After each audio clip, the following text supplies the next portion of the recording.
الحمد لله نحمده ونستعينه ونستغفره ونؤمن به ونتوكل عليه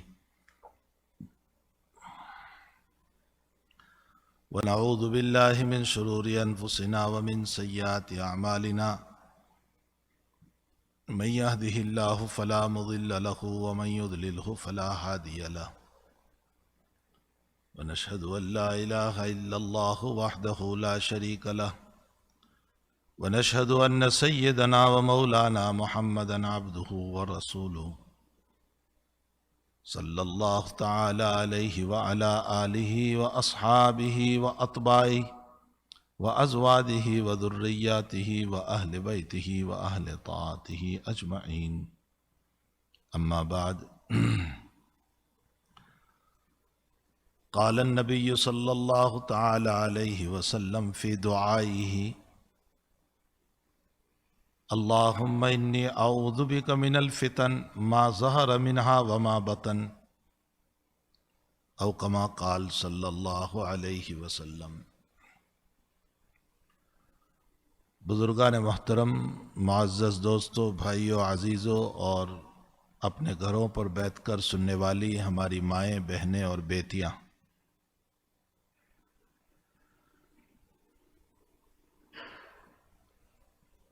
دنیا فتنوں سے بھری ہوئی ہے۔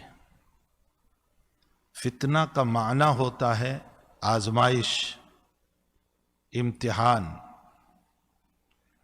فتنہ کا معنی ہوتا ہے گولڈ اور سونے کو آگ پر تپانا،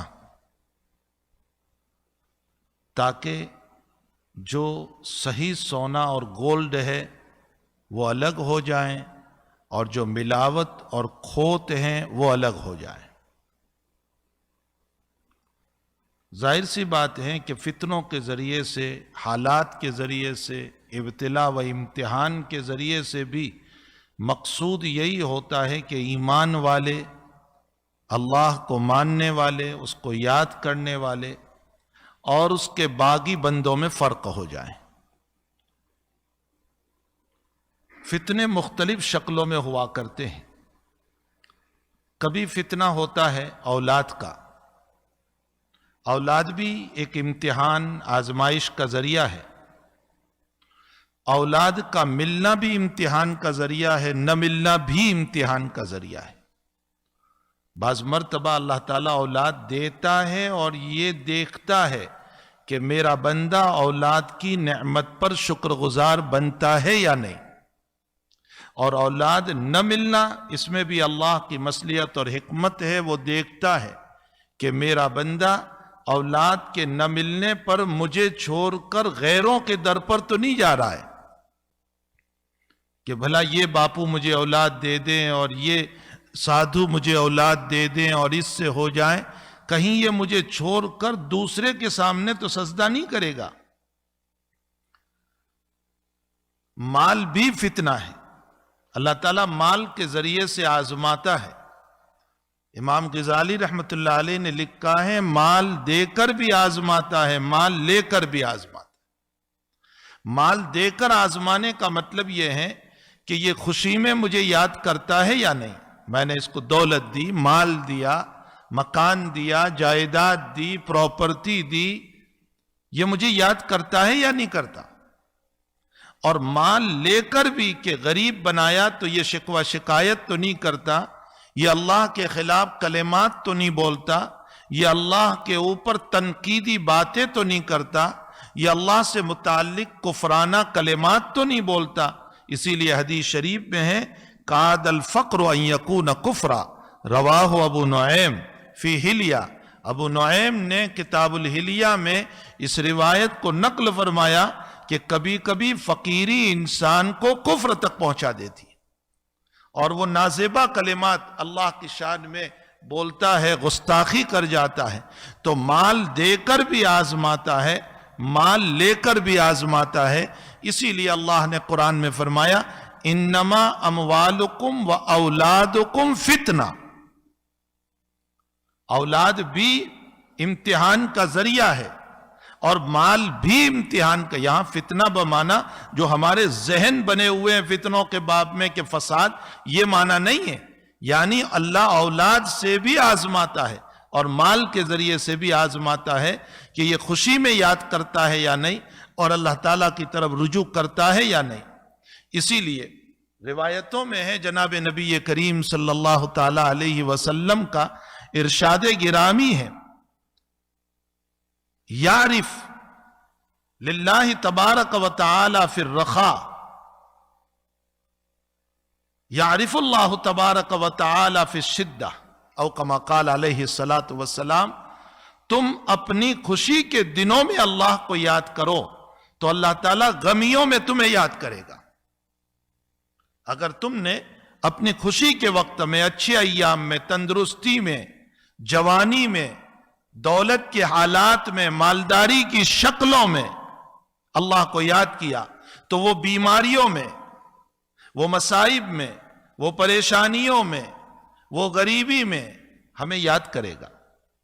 اسی لیے صحیحین کی روایت ہے کہ بندہ جب نوافل کا عادی ہوتا ہے، مثلا اشراق کا عادی، چاش کا عادی، اوابین کا عادی، اس کو عادت ہے ان نوافل کو پڑھنے کی، اور بیماری کی وجہ سے یا سفر کی وجہ سے یہ نوافل نہیں پڑھ پایا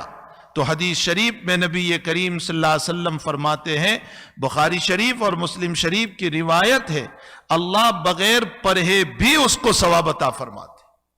یہ دلیل ہے اس بات کی کہ ہم نے تندرستی میں اللہ کو یاد کیا تو حق تعالی مصائب میں ہم کو یاد کرتا ہے، غمیوں میں ہم کو یاد کرتا ہے۔ بلکہ روایتوں میں ہے کہ بندہ جب غمیوں میں اللہ کو یاد کرتا ہے اور دعا کرتا ہے تو فرشتے اپنے رب سے سفارش کرتے ہیں کہ اللہ یہ کچھ مانوس آواز آ رہی ہے، یعنی یہ جو آواز آ رہی ہے، اللہ اے اللہ میری ضرورت پوری کر، میں مصیبت میں ہوں،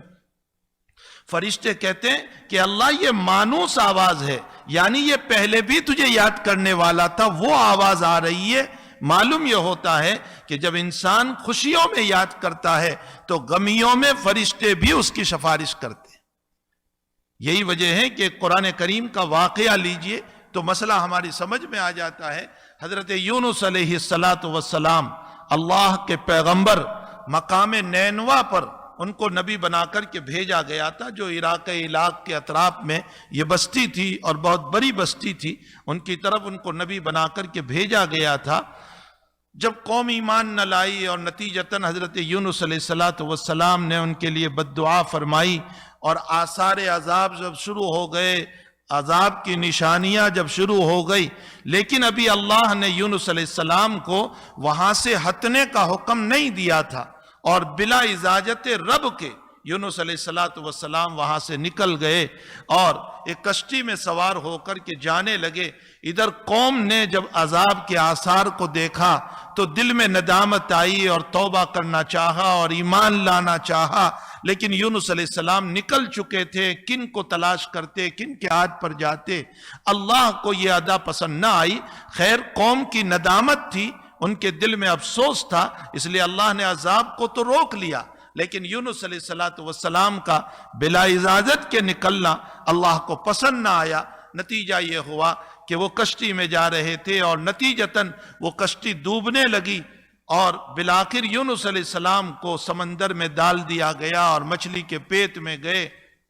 اسی لیے حضرت یونس علیہ السلام کو قرآن نے وزن نون سے تعبیر فرمایا۔ نون کا معنی مچھلی، مچھلی والے،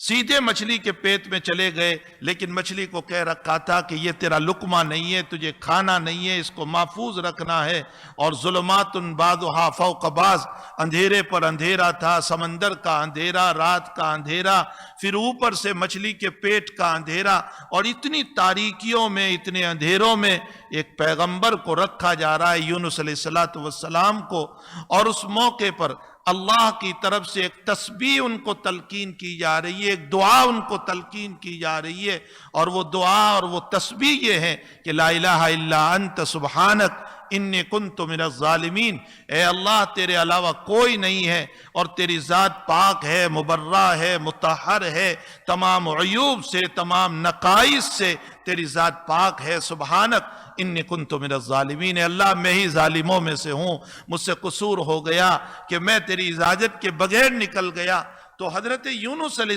السلام کے اس واقعے کو نقل کرتے ہوئے، اس تسبیح کو نقل کرتے ہوئے، اس دعا کو نقل کرتے ہوئے آگے اللہ تعالیٰ فرماتے ہیں، بہت پیاری بات کہہ کر اس قرآن کے پڑھنے والوں کو تعلیم دے رہے ہیں، فَاسْتَجَبْنَا لَهُ وَنَجَّيْنَاهُ مِنَ الْغَمِّ، ہم نے یونس کی اس دعا کو قبول کیا اور ہم نے غم سے ان کو نجات دی، مصیبت سے نجات دی، اس مچھلی کے پیٹ سے نجات دی۔ لیکن کیسے نجات دی؟ یونس علیہ السلام کے باب میں آگے قرآن جو لفظ بول رہا ہے، فَلَوْلَا أَنَّهُ كَانَ مِنَ الْمُصَبِّحِينَ لَلَبِثَ فِي بَطْنِهِ إِلَى يَوْمِ يُبْعَثُونَ، اگر یونس پہلے سے ہماری تسبیح پڑھنے والے نہ ہوتے، ہمیں یاد کرنے والے نہ ہوتے، تو ہم قیامت تک مچھلی کے پیٹ سے نہ نکالتے۔ یہ واقعہ نقل کر کے قرآن کے پڑھنے والوں کو، میری مائیں، میرے بھائیوں، اللہ یہ کہہ رہا ہے کہ خوشیوں میں یونس یاد کرتے تھے تو غمیوں میں اللہ نے مدد فرمائی اور آپ کو اس غم سے نجات دی، اور فَاسْتَجَبْنَا لَهُ وَنَجَّيْنَاهُ مِنَ الْغَمِّ فرمایا اور مچھلی کے پیٹ سے نکالا۔ معلوم یہ ہوتا ہے کہ اگر ہم بھی قرآن کے پڑھنے والے اور اس قرآن کے حاملین اور اس قرآن کو سینے میں لینے والے اور قرات کرنے والے اور ماننے والے، ہم بھی اپنی خوشیوں میں، تندرستی میں، حالات میں اور جو ہے اپنی مالداری میں اللہ کو یاد کرتے رہیں گے تو انشاءاللہ تعالی اللہ ہمارے غمیوں میں اور ہماری بیماریوں میں اور ہمارے بڑھاپے میں اللہ تعالی ہماری نصرت کرے گا، مدد کرے گا۔ یہ اس واقعے سے معلوم ہوا۔ اب ایک دوسرا واقعہ لیجئے، فرعون جب موسیٰ علیہ السلام کے مقابلے میں کھڑا ہوا اور حضرت موسیٰ کو بہت ستایا گیا فرعون کی طرف سے، بڑی ایذائیں اور بڑی تکلیفیں، اور اس تکلیف کے بعد موسیٰ علیہ السلام جب بنی اسرائیل کو اور اپنی قوم کو لے کر چلے ہیں اور سمندر پر پہنچے اور اللہ نے سمندر میں راستہ بنا دیا، اور موسیٰ علیہ السلام اپنی قوم بنی اسرائیل کو لے کر سمندر کے اس طرف چلے گئے، فرعون بھی اپنے لشکر کے ساتھ چلا اور راستہ اسی طرح بنا ہوا تھا،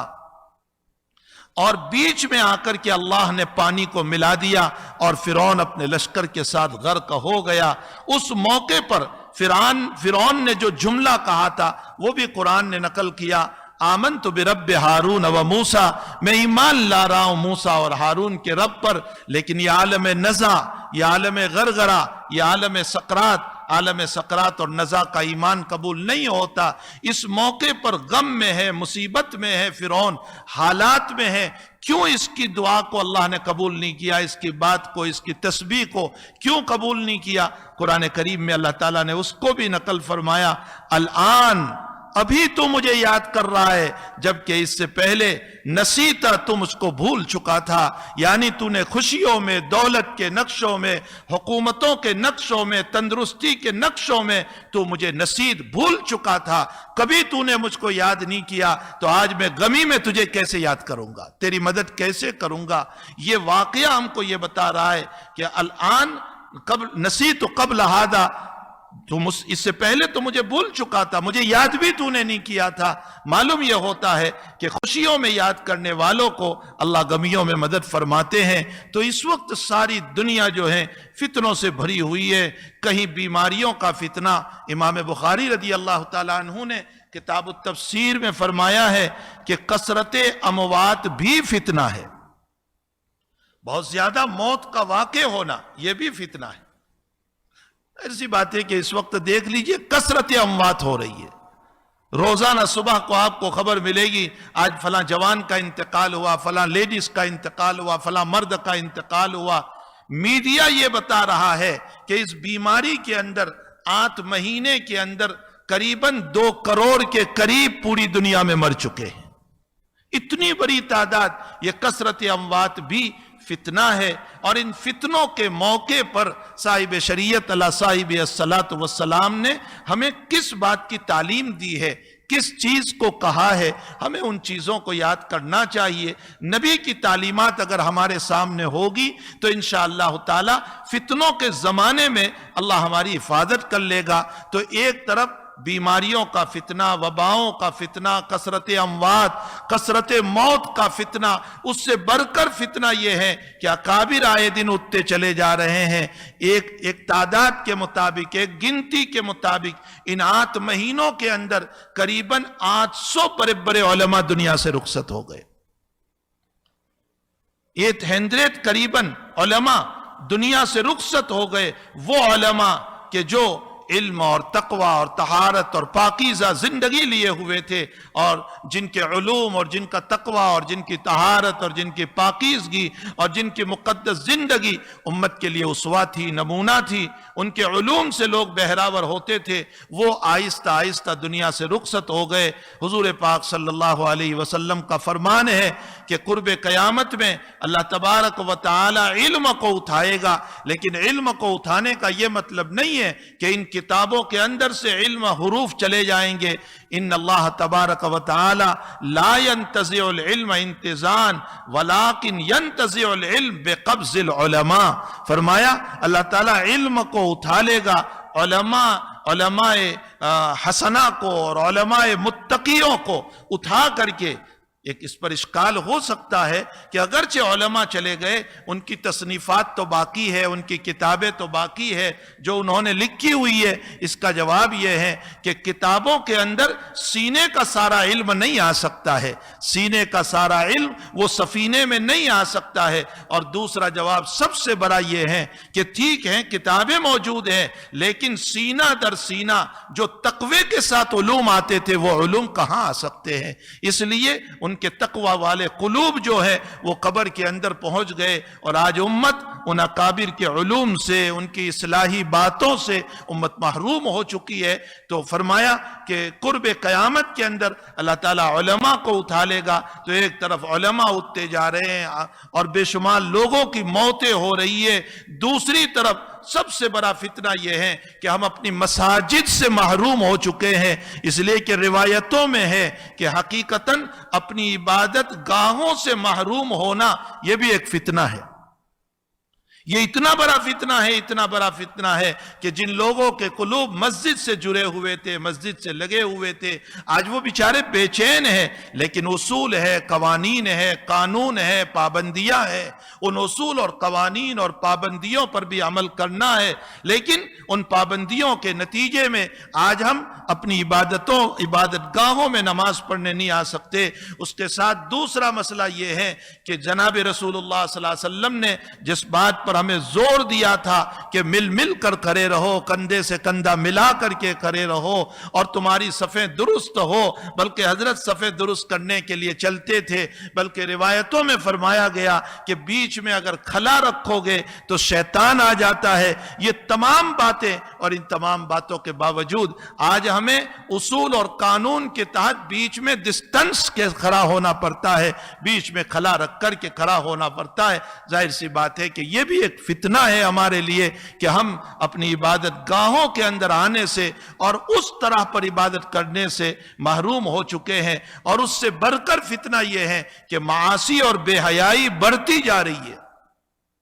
گناہوں کی کثرت اتنی ہو چکی ہے کہ جو لوگ نماز کے عادی تھے وہ نماز اب گھر پر پڑھنے لگے، اور طبیعت میں وہ کاہلی آ گئی کہ اب گھر پر بھی نمازیں غائب ہونے لگی۔ حضرت شاہ عبدالعزیز صاحب محدث دہلوی رحمۃ اللہ علیہ نے تفسیر عاجزی میں لکھا ہے کہ حق تعالی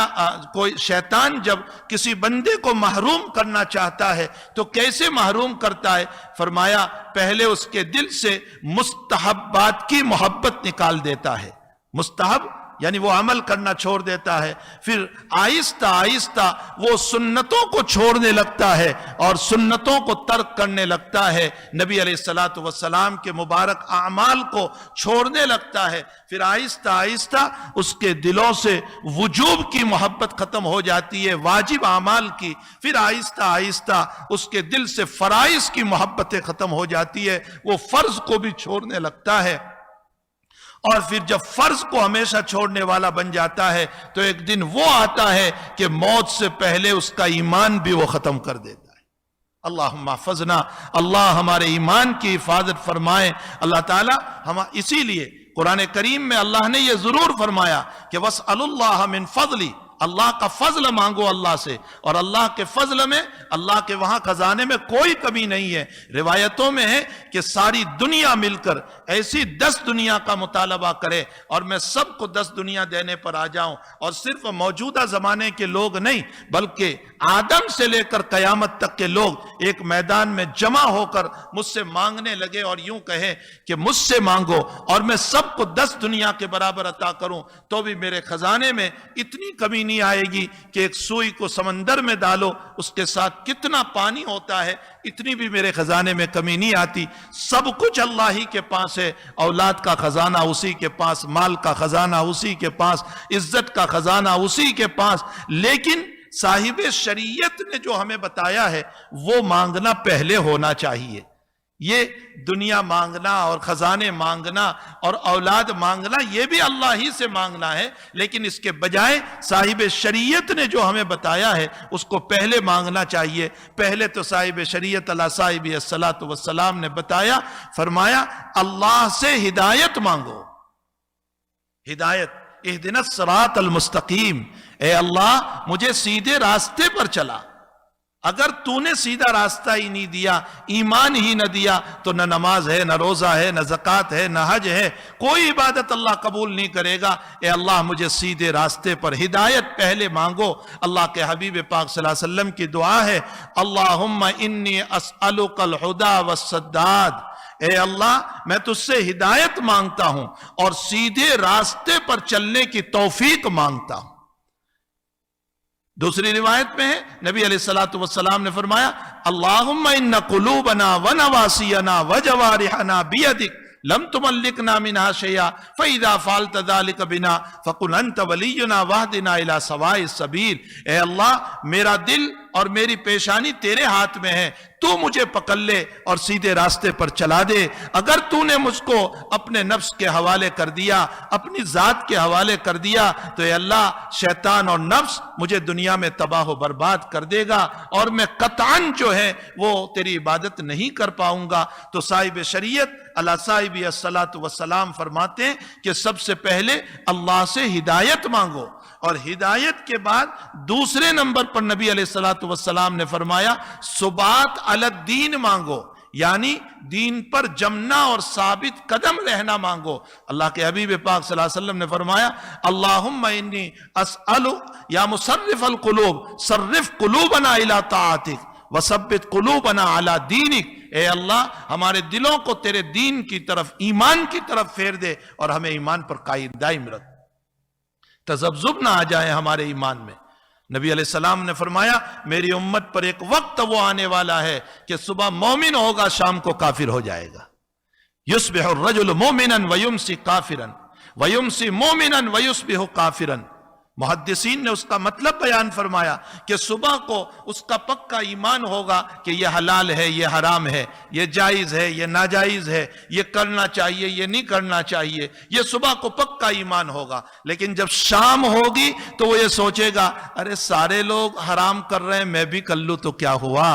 سارے لوگ زنا میں مبتلا ہے، میں بھی کر لوں تو کیا ہوا، سارے لوگ سود کے مسئلے میں ہیں، میں بھی کھا لوں تو کیا ہوا، سارے لوگ بے عزتی پر اترے ہوئے ہیں، میں بھی کر لوں تو کیا ہوا۔ جس کا ایمان صبح کو حلال اور حرام پر تھا، جائز اور ناجائز پر تھا، شام میں تذبذب آ گیا، اور تذبذب آنے کی وجہ سے اس نے حرام کو حلال سمجھا اور حلال کو حرام سمجھ لیا۔ نتیجہ یہ ہوگا، نبی فرماتے ہیں صبح کا مومن شام کو کافر ہو جائے گا اور شام کا مومن صبح کو کافر ہو جائے گا۔ یعنی ایسے وقت میں انسان کے حالات، اس کے دل کے حالات بدل جائیں گے، تذبذب آ جائے گا۔